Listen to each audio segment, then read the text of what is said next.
Hello all, ഏവർക്കും PC tips and ട്രിക്സിന്റെ പുതിയൊരു ക്ലാസ്സിലേക്ക് സ്വാഗതം. മൂന്നാം ഘട്ട 10th ലെവൽ പ്രിലിമിനറി പരീക്ഷ കഴിഞ്ഞു. അപ്പൊ നമ്മൾ ആ ഒരു ചോദ്യ പേപ്പറിന്റെ റിലേറ്റഡ് ഫാക്ട്സും ആയിട്ടാണ് ഇന്ന് വന്നിട്ടുള്ളത്. ഇന്ന് നമ്മൾ ചൂസ് ചെയ്തിട്ടുള്ളത് ഈ ഒരു ചോദ്യ പേപ്പറിൽ വന്നിട്ടുള്ള ജോഗ്രഫി അല്ലെങ്കിൽ ഭൂമിശാസ്ത്ര വിഭാഗത്തിൽ നിന്നുള്ള ചോദ്യങ്ങളുമായിട്ടാണ് കേട്ടോ. അപ്പൊ ഇതിൽ പ്രധാനമായിട്ടും നമുക്ക് ഇന്ത്യയുടെ ഭൂപ്രകൃതിയുമായി ബന്ധപ്പെട്ട് വന്നിട്ടുള്ള ചോദ്യങ്ങളാണ് ആദ്യം നോക്കുന്നത്. നോക്കാം. ഒന്നാമത്, ഇന്ത്യയിലെ ഏറ്റവും വിസ്തൃതവും പഴക്കം ചെന്നതും ഉറപ്പേറിയ ശിലകളാൽ നിർമ്മിതവുമായ ഭൂവിഭാഗം ഏത് എന്നതാണ് ആദ്യത്തെ ചോദ്യം. ഇന്ത്യയിലെ ഏറ്റവും വിസ്തൃതവും പഴക്കം ചെന്നതും ഉറപ്പേറിയ ശിലകളാൽ നിർമ്മിതവുമായ ഭൂവിഭാഗം ഉപദ്വീപീയ പീഠഭൂമിയാണ്. ഉപദ്വീപീയ പീഠഭൂമിയെ കുറിച്ച് നോക്കുകയാണെങ്കിൽ ഇന്ത്യയുടെ ഭൂപ്രകൃതിയിൽ പ്രധാനപ്പെട്ട ഒരു വിഭാഗം തന്നെയാണ് ഈ ഉപദ്വീപീയ പീഠഭൂമി എന്ന് പറയുന്നത്. ഉപദ്വീപീയ പീഠഭൂമിയുടെ പ്രത്യേകതകൾ നോക്കാം നമുക്ക് ആദ്യം. ഇന്ത്യയിലെ ഏറ്റവും പഴക്കമേറിയ ഭൂവിഭാഗമാണ് ഉപദ്വീപീയ പീഠഭൂമി. ഇന്ത്യയിലെ ഏറ്റവും പഴക്കമേറിയ ഭൂവിഭാഗം, ഇന്ത്യയിലെ ഏറ്റവും വലിയ ഭൂവിഭാഗം, ഇന്ത്യയിലെ ഏറ്റവും വലിയ ഭൂവിഭാഗമാണ്, ഇന്ത്യയിലെ ഏറ്റവും പഴക്കം ചെന്ന ഭൂവിഭാഗമാണ്, ഇന്ത്യയിലെ തന്നെ ഏറ്റവും പഴക്കമേറിയതും സ്ഥായിയായതുമായ ഭൂവിഭാഗമാണ് ഈ ഒരു ഉപദ്വീപീയ പീഠഭൂമി. ധാതുക്കളുടെ കലവറ എന്നറിയപ്പെടുന്നത് ഉപദ്വീപീയ പീഠഭൂമിയാണെന്ന് ഓർത്തിരിക്കുക കേട്ടോ. ധാതുക്കളുടെ കലവറ എന്നറിയപ്പെടുന്നത് ഉപദ്വീപീയ പീഠഭൂമിയാണ്. ഇത് എവിടെയാണ് സ്ഥിതി ചെയ്യുന്നത്? മധ്യപ്രദേശ്, ഝാർഖണ്ഡ്, ഛത്തീസ്ഗഡ് എന്നീ സംസ്ഥാനങ്ങളും കർണാടകം, മഹാരാഷ്ട്ര, തമിഴ്നാട്, തെലങ്കാന, ഒഡീഷ, പശ്ചിമ ബംഗാൾ എന്നീ സംസ്ഥാനങ്ങളുടെ ചില പ്രദേശങ്ങളും ഉൾപ്പെട്ട ഒരു ഭാഗത്തിനെയാണ് പൊതുവെ ഉപദ്വീപീയ പീഠഭൂമി എന്ന് പറയുന്നത്.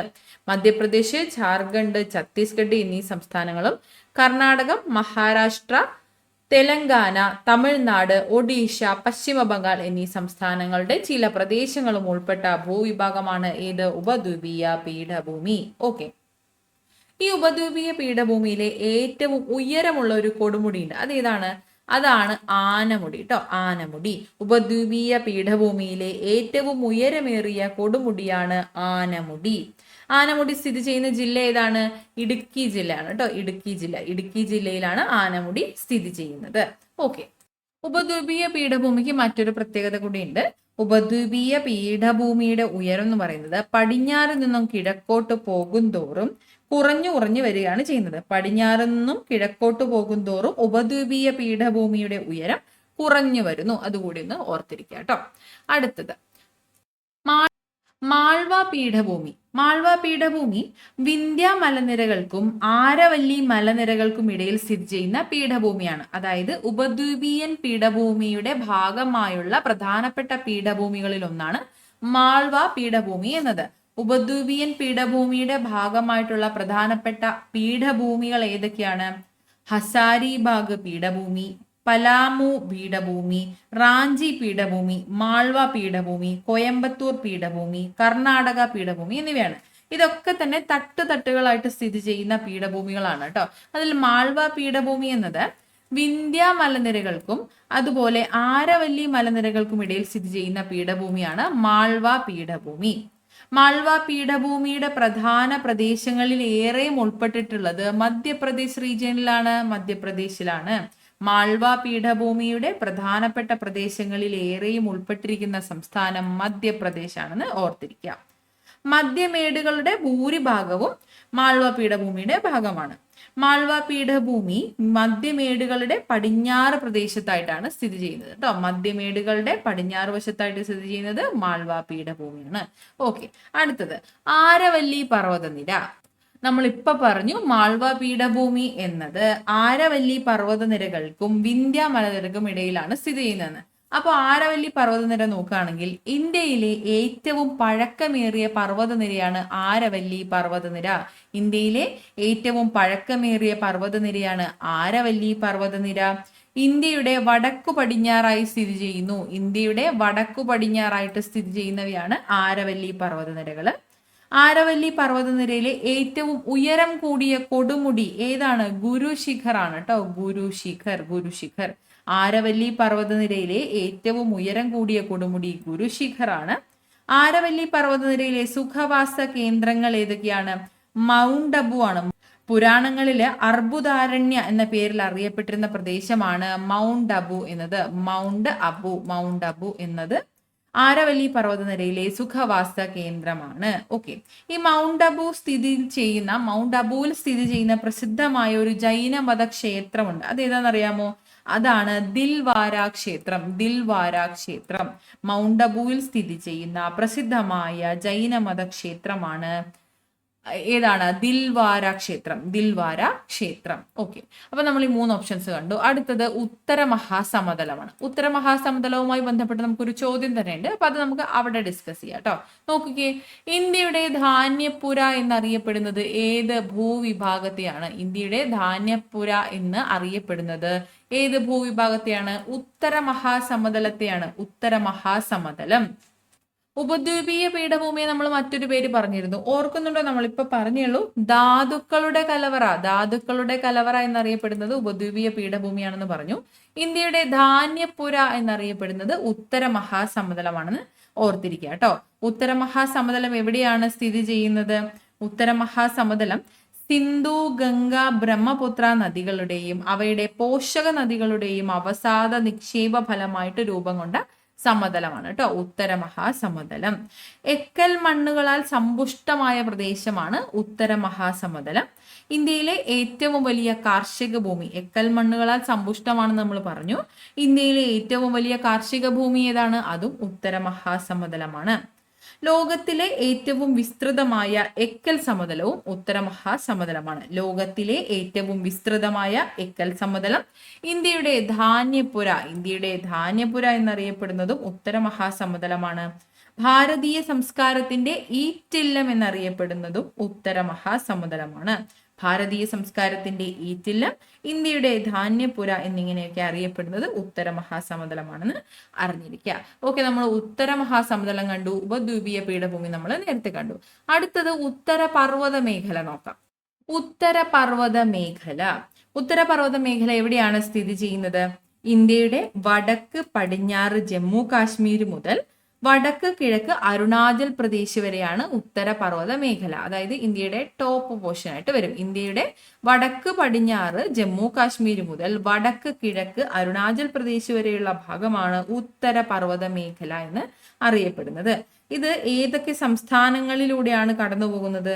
ഉത്തര പർവ്വത മേഖല കടന്നു പോകുന്ന സംസ്ഥാനങ്ങൾ ശ്രദ്ധിക്കുക: ഹിമാചൽ പ്രദേശ്, ഉത്തരാഖണ്ഡ്, സിക്കിം, അരുണാചൽ പ്രദേശ്, നാഗാലാൻഡ്, മണിപ്പൂർ, മേഘാലയ, മിസോറാം, ത്രിപുര, അതിനുശേഷം ജമ്മു കാശ്മീരും ലഡാക്കുമാണ്. ഓക്കെ, ഹിമാചൽ പ്രദേശ്, ഉത്തരാഖണ്ഡ്, സിക്കിം, അരുണാചൽ പ്രദേശ്, നാഗാലാൻഡ്, മണിപ്പൂർ, മേഘാലയ, മിസോറാം, ത്രിപുര, പിന്നീട് ജമ്മു കാശ്മീരും ലഡാക്കും 2 കേന്ദ്രഭരണ പ്രദേശങ്ങളിലൂടെയും കടന്നു പോകുന്നുണ്ടെന്ന് അറിഞ്ഞിരിക്കുക കേട്ടോ.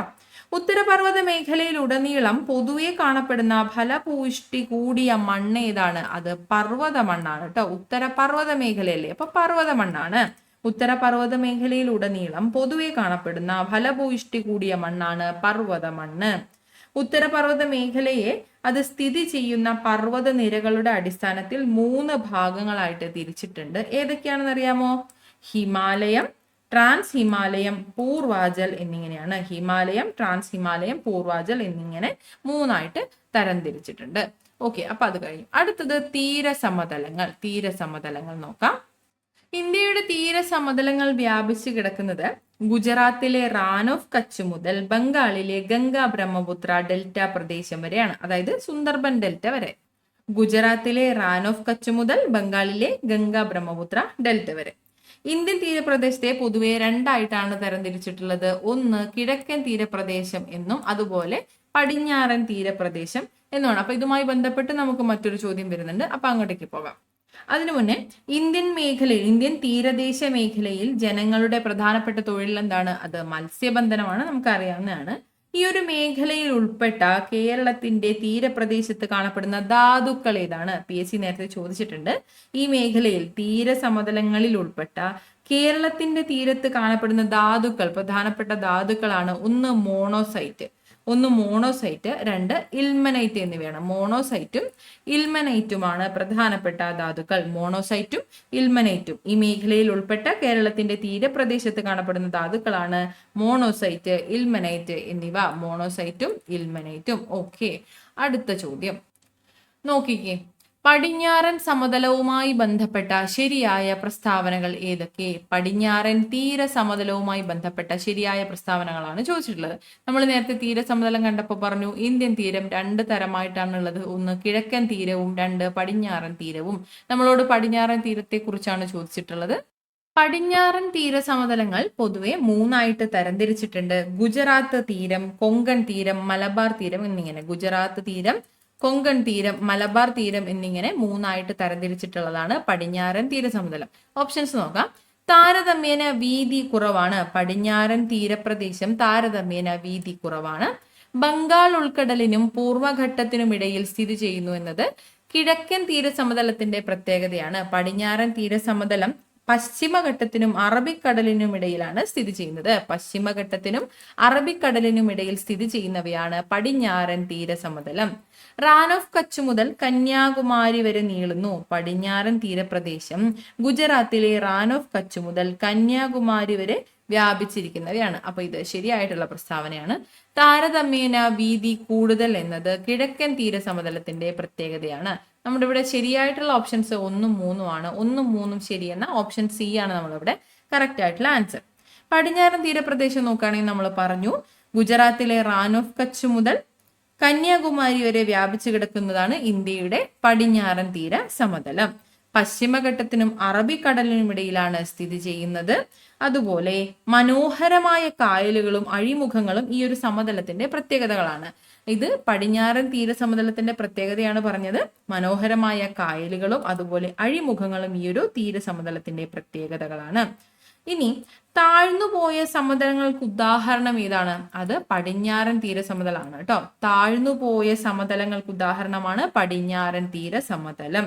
മൂന്നായിട്ട് തരംതിരിച്ചു നമ്മൾ പറഞ്ഞു. ഗുജറാത്ത് തീരസമതലം, കൊങ്കൺ തീരം, മലബാർ തീരം എന്നിങ്ങനെയാണ്. ഇനി കിഴക്കൻ തീരസമതലം കൂടി നോക്കാം. താരതമ്യേന വീതി കൂടുതലാണ് കിഴക്കൻ തീരസമതലങ്ങൾക്ക്. ഈസ്റ്റ് സൈഡുള്ള സമതലങ്ങൾക്ക്, കിഴക്കൻ തീരസമതലങ്ങൾക്ക് താരതമ്യേന വീതി കൂടുതലാണ്. അവ എവിടെയാണ് കാണപ്പെടുന്നത്? വടക്ക് സുന്ദർബൻ ഡെൽറ്റ പ്രദേശം മുതൽ തെക്ക് കന്യാകുമാരി വരെ വ്യാപിച്ചു കിടക്കുന്നവയാണ് കിഴക്കൻ തീരസമതലം. വടക്ക് എവിടെയാണ്? സുന്ദർബൻ ഡെൽറ്റ തീരപ്രദേശം മുതൽ തെക്ക് കന്യാകുമാരി വരെ വ്യാപിച്ചു കിടക്കുന്നവയാണ് കിഴക്കൻ തീരപ്രദേശം. ഓക്കെ ആണോ? പടിഞ്ഞാറൻ തീരസമതലത്തെക്കാളും വിസ്തൃതമായതാണ് കിഴക്കൻ തീരസമതലം എന്ന് അറിഞ്ഞിരിക്കുക. വിസ്തൃതി കൂടിയതാണ് കിഴക്കൻ തീരസമതലം. ഓക്കെ, അടുത്ത ചോദ്യം. ഇന്ത്യയിലെ ഏറ്റവും ഉയരം കൂടിയ കൊടുമുടി ഏതാണ്? ഇന്ത്യയിലെ ഏറ്റവും ഉയരം കൂടിയ കൊടുമുടി കാഞ്ചൻജംഗയാണ്. കാഞ്ചൻജംഗ എവിടെയാണ് സ്ഥിതി ചെയ്യുന്നത്? സിക്കിമിലാണ് കേട്ടോ. സിക്കിമാണ്. ലോകത്തിലെ ഏറ്റവും ഉയരം കൂടിയ മൂന്നാമത്തെ കൊടുമുടിയാണ് കാഞ്ചൻജംഗ. ലോകത്തിലെ തന്നെ ഏറ്റവും ഉയരം കൂടിയ മൂന്നാമത്തെ കൊടുമുടിയാണ് കാഞ്ചൻജംഗ. പൂർണ്ണമായും ഇന്ത്യയിൽ സ്ഥിതി ചെയ്യുന്ന ഉയരം കൂടിയ കൊടുമുടിയും കാഞ്ചൻജംഗയാണ്. പൂർണ്ണമായും ഇന്ത്യയിൽ സ്ഥിതി ചെയ്യുന്ന ഉയരം കൂടിയ കൊടുമുടി ഏതാണ്? കാഞ്ചൻജംഗയാണ്. ഇന്ത്യയിൽ ഏറ്റവും ഉയരം കൂടിയ രണ്ടാമത്തെ കൊടുമുടിയും കാഞ്ചൻജംഗയാണ്. ഇന്ത്യയിലെ ഏറ്റവും ഉയരം കൂടിയ രണ്ടാമത്തെ കൊടുമുടി കാഞ്ചൻജംഗയാണ്. ഹിമാദ്രിയിലെ ഉയരം കൂടിയ രണ്ടാമത്തെ കൊടുമുടിയും കാഞ്ചൻജംഗയാണ്. ഹിമാദ്രിയിലെ ഉയരം കൂടിയ രണ്ടാമത്തെ കൊടുമുടി കാഞ്ചൻജംഗയാണ്. തർക്കരഹിത ഇന്ത്യയിലെ ഏറ്റവും ഉയരം കൂടിയ കൊടുമുടി ഏതാണ്? തർക്കരഹിത ഇന്ത്യയിലെ ഏറ്റവും ഉയരം കൂടിയ കൊടുമുടി കാഞ്ചൻജംഗയാണ്. ഇന്ത്യയിലൂടെ കടന്നുപോകുന്ന ഹിമാദ്രി മലനിരയിലെ ഏറ്റവും ഉയരം കൂടിയ കൊടുമുടിയും കാഞ്ചൻജംഗയാണ്. ഓക്കെ, ചോദ്യം ശ്രദ്ധിക്കണം. ഹിമാദ്രിയിലെ ഏറ്റവും ഉയരം കൂടിയ രണ്ടാമത്തെ കൊടുമുടിയാണ്. ഇന്ത്യയിലൂടെ കടന്നു പോകുന്ന ഹിമാദ്രി മലനിരയിലെ ഏറ്റവും ഉയരം കൂടിയ കൊടുമുടിയും കാഞ്ചൻജംഗയാണ്. ഓക്കെ ആണോ?